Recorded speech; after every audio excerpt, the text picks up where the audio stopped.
SportsBeat is powered by KSLSports.com. We just got to compete, and I think that's what we did at the end of the day. We found a way to fight back. Beautiful pass inside, and Donovan Mitchell with a and Royce flies home for two. Oh, here it is. There you go. Now take it. What? Where did he come from? These two guys hook up. Something good's going to happen. A little gun show there. Oh, yeah. The guns. The Jazz flexing a little bit. They've struggled a bit, but they've won 4 or 5 games, so I guess it's working. I'm Jeremiah Jensen. He's Sam Farnsworth. This is SportsBeat. More on the Jazz win over the Warriors. We also check in with the Utes, Cougars, and Aggies as they prepare for their bowl games. Yeah, Weber State, they're still alive in the FCF's playoffs. You'll hear from the Wildcats after their historic win in the snow last night. But we begin with college hoops, an in-state battle between Utah and Weber State in the final Beehive Classic. The running Utes playing without their point guard, Jaylen Johnson, out with an injury. Weber State got off to a good start. Cam Davis, the transfer. And Cody John played well. Former Wasatch Academy star at 15 points. Weber State had a 12-6 lead. Utah's length, though, giving Weber State some problems. Booth Gotch with a steal and slam. The Wildcats playing great team basketball. Playing with the pass, Israel Barnes slams in 2 off the bench. The running Utes take control late in the first half. Gotch with a 3. He had 8 points in the game. Mikael Jantunen, the freshman from Finland, with 9 points. The Utes took a 31-20 lead. Weber State cut it to 6 before the half with another Cam Davis dunk. He had 11 in the game. Let's go to the second half. The Utes go on a 15-5 run. Great hustle on this play. The Utes forced the turnover. Jackson Brenchley with the steal. Then watch the passing. Riley Batten, Timmy Allen, all involved. Brandon Carlson finishes with the dunk. Carlson had 9 points, 8 rebounds. Batten, 9 points, 10 rebounds. And Timmy Allen led the Utes with 19 points, 7 rebounds, and 4 assists. They led by as much as 18. Jarek Harding led the Wildcats with 17 in the loss. I thought overall there was some really good stretches. We had a great 5-6 minute stretch in the first half and a really good 10-minute stretch in the second half, and that's it. You know, I'm proud of our guys because we didn't shoot the ball well. And a lot of times when you don't shoot the ball well, you take that garbage with you to the defensive end. We missed open shots, guys. We missed open shots. I mean, I don't know what to tell you. It was frustrating. We missed 5 layups. You know, I mean, I think their size affected us a little bit around the rim, but they were still open layups. How about Southern Utah? They were hosting UC Santa Barbara. Hey, Big Thunder, I need to borrow some sweats. Hey, second half, Thunderbirds down 1. Cameron Oliutin turns that into a 2-point lead. They get some momentum, but the Gauchos answer. Jane Nagel cuts it down to 3. The highlight of the night came from John Knight. Throws it down. And he made some plays for SUU when it counted 2. The game was tied, and Knight gets the layup and 1. Gauchos with a chance at the buzzer, but no good. Southern Utah getting the win there. How about number 10, Oregon taking on number 5, Michigan? This was a classic today. Let's go right to the final minute. Michigan down 2. Brandon Johns Jr.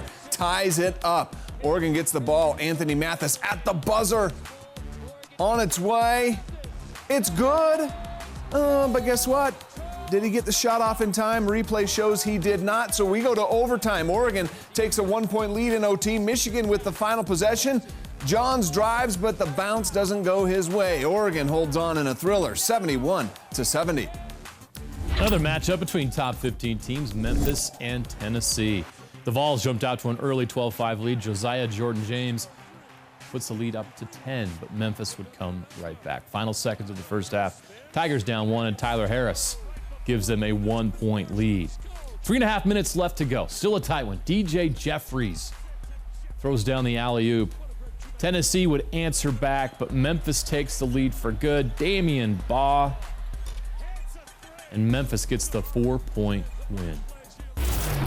Well, last night, Quinn Snyder took kind of the ride-or-die approach with his starters in their game against the Warriors. As a result, the starting 5 averaged 35 minutes played, and they combined to score all but 12 of the team's points in a 114-106 win over the Warriors. Donovan Mitchell was drawing a lot of attention because of plays like this one. Down the lane with the nasty dunk, he finished with 28 points. But Bojan Bogdanovic was the guy the Warriors had no answer for. He shot 8 of 18 from the field. All 8 of his made field goals were three-pointers, including the 3 that gave them the lead for good with less than 2 minutes to go. The 8 threes ties a Utah Jazz franchise record for threes in a game, and Bogey says Donovan deserves some of that credit. They were more scared of Donovan than my 3, so that was their game plan. I mean, the way they defended Donovan pick and roll, blitzing him and trying to get a ball away from him, allow other players to shoot kind of spot up wide open threes. Bogey's now in a 4-way tie for the franchise record for threes in a game. Rodney Hood did it most recently in March of 2016. Hood made 8 threes and scored all 30 of his points in the first half against the Lakers. It was Lakers 37, Hood 30 at halftime, if you remember that game. The Jazz ended up winning by 48 points. Randy Foye played 11 seasons in the NBA, just one of those with the Jazz. But in March of 2013, he made team history, sinking 8 of 9 three-point shots in a 26-point game against the Nets. He made 178 three-pointers that season, which at the time was also the single-season franchise record. On November 23rd, 1994, Jeff Hornacek was perfect. He made all 8 three-point shots he took in a win against the Sonics. He missed the Sonics. The 8th three gave him a career-high 40 points in the game. All right, now to college football. The Weber State Wildcats made history last night. They won an FCS quarterfinal game for the first time in school history. They grinded out a 17-10 win over Big Sky rival Montana to earn a spot in the FCS semifinals. They'll travel to Harrisonburg, Virginia to take on James Madison next Saturday. Wildcats did it with their defense. First, the sacks. Adam Rodriguez was all over Montana quarterback Dalton Snead. He tied a school record for sacks in a game with 4. As a team, the Wildcats had 6 sacks. There were the interceptions as well. Weber State had 5 of them. George Tarlas had 2 interceptions. Eddie Heckard, Maxwell Anderson, and Noah Vaea had the other picks.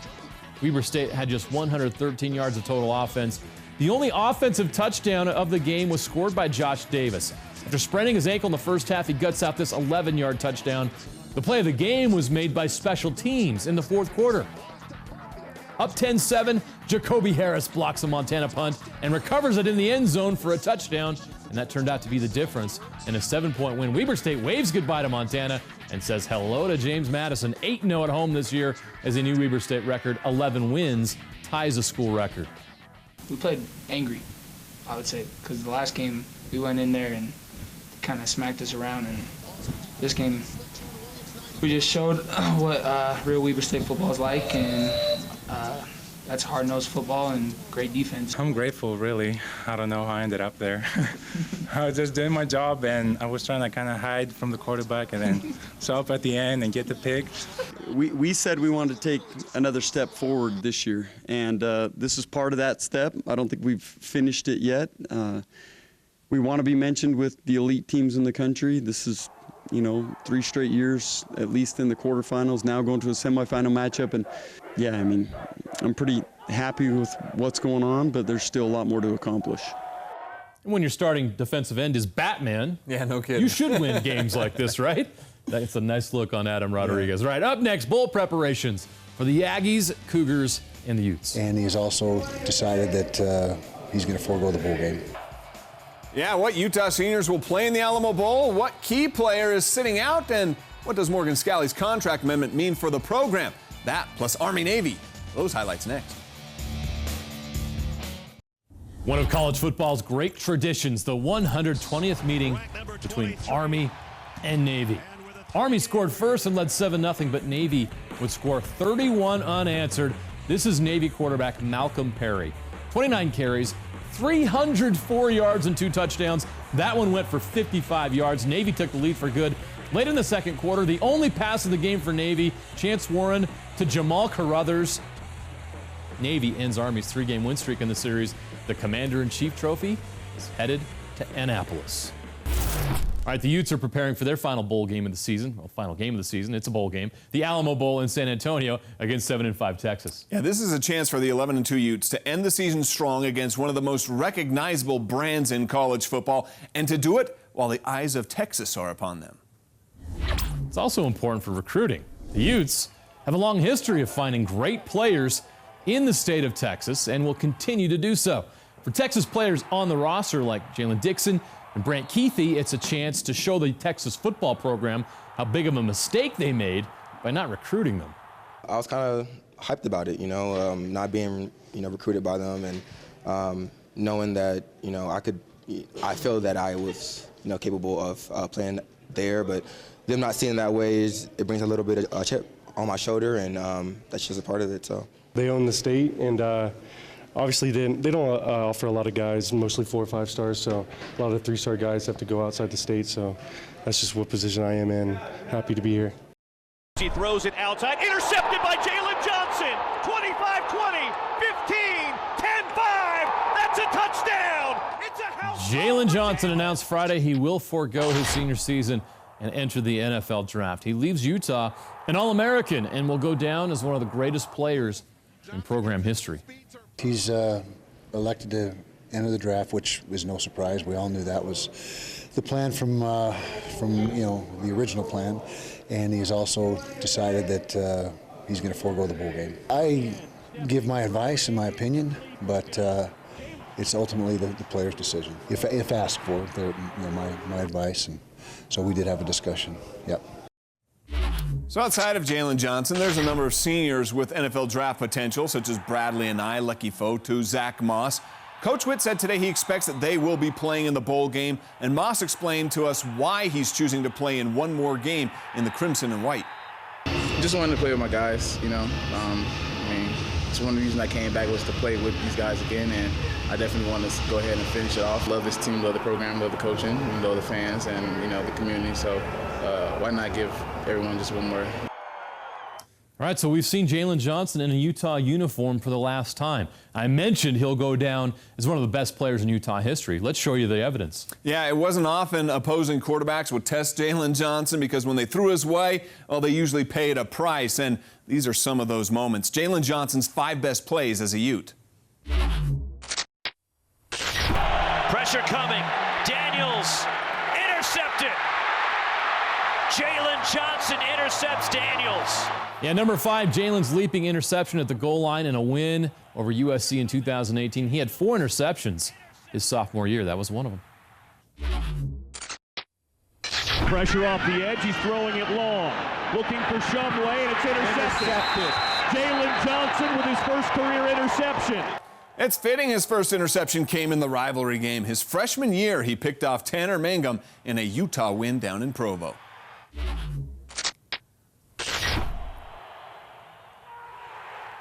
Not an interception, but might be the most important play he made as a Ute.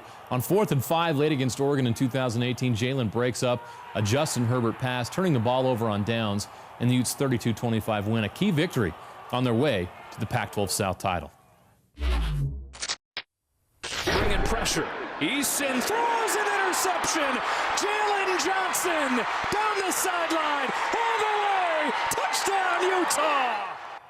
Jaylen Johnson making the house call in Seattle. Took a Jacob Eason interception 39 yards to the end zone. A key play in the Utes' 20-0 run to rally past Washington 33-28 at Husky Stadium. End zone, short. Jaylen Johnson with the interception.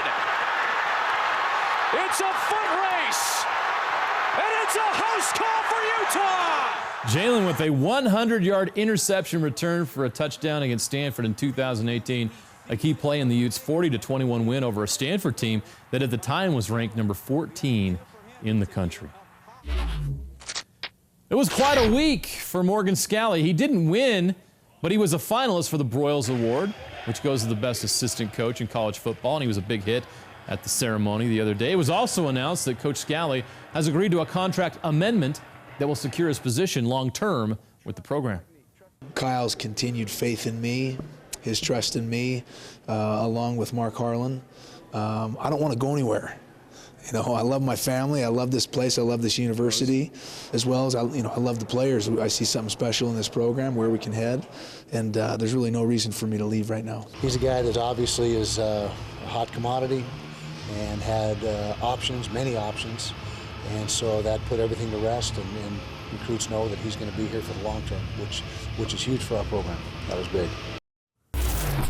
Well, how about the College Bowl season? It's beginning in just 6 days, and the Utah State Aggies get an opening day slot at the Frisco Bowl. This is the 8th time in the last 9 years that the Aggies are going bowling, and for quarterback Jordan Love, this will be the final time he puts on the Utah State uniform as well. Love announced that he will forego his senior season at Utah State.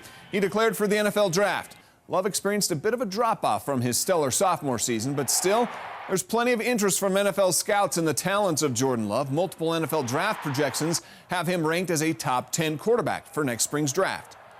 I've received all types of feedback, being draft stock, I've heard first round, second round, third round, fourth round. I've heard it all, so, I really have no idea going into it, but I guess we'll just have to find out. Love 2nd and 10. Deep shot. Caught. Touchdown. I just want to really finish the season off with a bang. Like you said, it's been an up and down season. Like I said, you're only as good as your last performance, so, go out there and finish with a bang and just really go out there and have fun.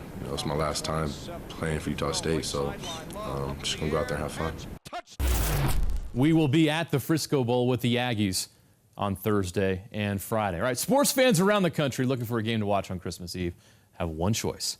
It's BYU versus Hawaii in the Hawaii Bowl. A great opportunity for the Cougars to showcase their program. There should be a great crowd at Aloha Stadium with plenty of local interest as the Cougars and Rainbow Warriors renew their old WAC rivalry.